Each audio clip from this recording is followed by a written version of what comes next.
The biggest challenge that I see in the marketplace as I talk to companies is that, especially in the industrial sphere where I spend my time, growth is a pretty rare commodity.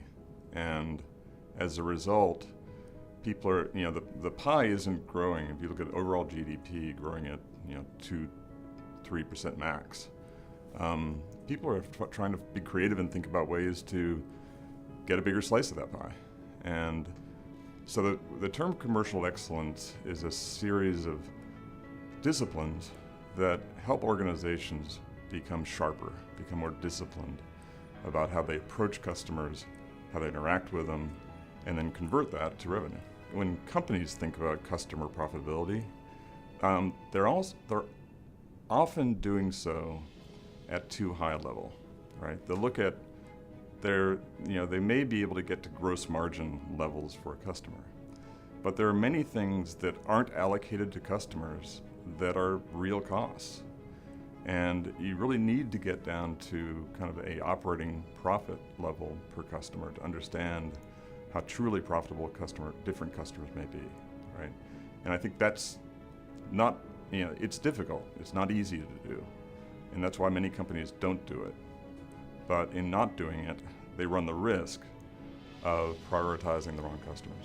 Once you've established the priority customer segments, the next decision you have to make is the go-to-market model.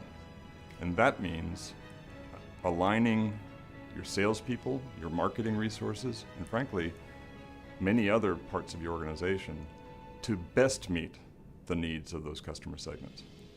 That may mean making decisions about whether you have dedicated sales reps or not, whether the role that distributors play in that equation, and the support functions that are developed or strengthened to meet the needs of your priority customers.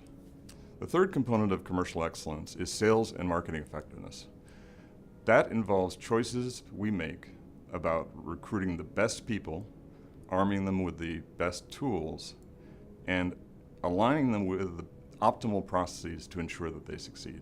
In many cases, what we find is organizations have been developed over time. They may be a series of acquisitions that have built the organization to where it is today. In the concept of doing that, they've consolidated a lot of things, maybe plants, distribution, what have you. Oftentimes, the last thing that gets consolidated is the sales and marketing resources because they're facing the customer. Customer relationships are very, very sensitive, and they defer that, right? Well, then what you have is different salespeople approaching the same customer with very different messages and with different value propositions. There's a huge opportunity to align that in a much more cohesive way.